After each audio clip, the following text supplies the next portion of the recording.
Hello friends, food Bangla চ্যানেলে সবাইকে স্বাগত। আজকে একটা রেসিপি শেয়ার করতে চলেছি, ডিম আলুর কষা। আর আমি ডিম আলুর কষা কিভাবে করব স্কিপ না করে প্রথম থেকে শেষ পর্যন্ত দেখতে থাকুন। আলু কষা করার জন্য আমি একটা মশলা করে নেব। সেই যে জিরে, গোটা গরম মশলা আর শুকনো লঙ্কা, শুকনো খোলায় আমি এগুলোকে ভেজে নেব।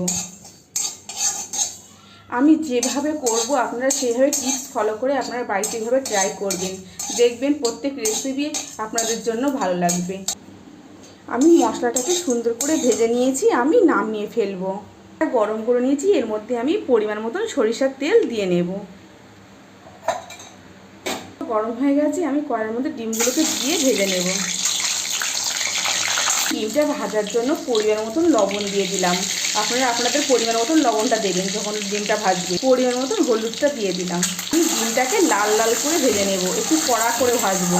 যেহেতু আমি ডিম কষা করবো, ওর জন্য আমি একটু ডিমটা সুন্দর করে লাল লাল করে ভাজবো। আমার তো ডিম ভাজা হাফ হয়ে গেছে। এর মধ্যে আমি যে আলুগুলোকে সিদ্ধ করে রেখেছিলাম সেগুলোকে দিয়ে দেবো। আপনারা চাইলে আলুটাকে সিদ্ধ নাও করতে পারেন, কিন্তু আমাদের বাড়িতে সবাই আলু সিদ্ধ করে ডিম কষা পছন্দ করে বলে ওর জন্য আমি ডিমটাকে সিদ্ধ করে নিয়েছি। আমি আলুটাকে সুন্দর লাল লাল করে ভেজে নেব। আমি আলু আর ডিমগুলোকে লাল লাল করে ভেজে নিয়েছি কড়া করে। আমি এগুলোকে নামিয়ে ফেলবো। ডিম আলু ভাজা একই তেলের মধ্যে আমি গোটা জিরে আর গোটা শুকনো লঙ্কা দিয়ে দেব। আপনারা চাইলে এর মধ্যে গোটা গরম মশলাও দিতে পারেন। আমি যেহেতু ভেজেছি বলে আমি তেলের মধ্যে আর গোটা গরম মশলাটা দিলাম না। এর কুচি করে পেঁয়াজগুলো রেখেছিলাম, সেটাকে আমি তেলের মধ্যে সুন্দর করে লাল লাল করে ভেজে নেব। আমি তো পেঁয়াজটাকে লাল লাল করে ভেজে নিয়েছি। এর মধ্যে আমি 1 চামচ আদা রসুনের পেস্ট দিয়ে দেব। আপনারা আদা রসুনের পেস্টটা পেঁয়াজের উপরে দিয়ে ভালো করে একটু নাড়াচাড়া করে নেবেন, যেহেতু আদা রসুনের পেঁয়াজের গন্ধটা যেন চলে যায়।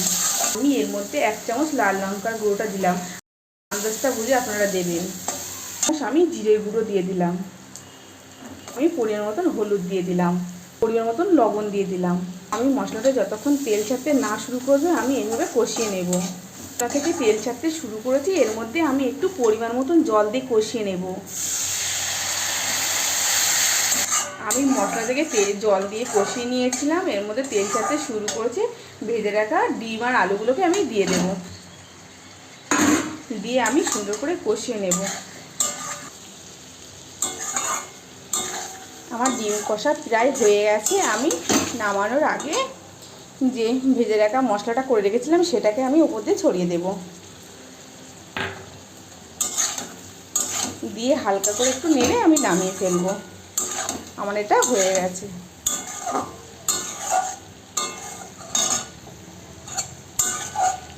আপনারা বাড়িতে এইভাবে আমি যেভাবে করেছি এইভাবে টিপস ফলো করে একবার ট্রাই করবেন, দেখবেন ভালো লাগবে। আর আপনাদের যদি ভালো লাগে কমেন্ট করে জানাবেন এই রেসিপিটা কেমন হয়েছে, তাহলে প্রত্যেক কমেন্টে আমি রিপ্লাই দেব। আমার ডিম কষা রেডি হয়ে গেছে, আমি নামিয়ে ফেলবো। আমি যে ডিম কষা করেছি,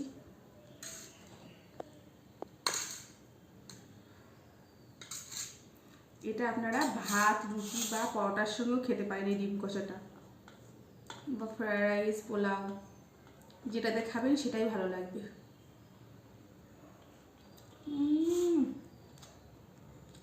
আমার কথা নেই, অপূর্ব স্বাদ।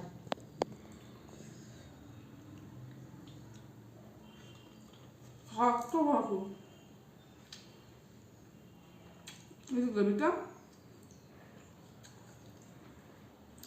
জালুতে মেখে যা লাগছে, আর একটু পেঁয়াজের স্যালাড খেয়েছি, একটু ডিম, একটু আলু নিয়ে বন্ধুরা এই যে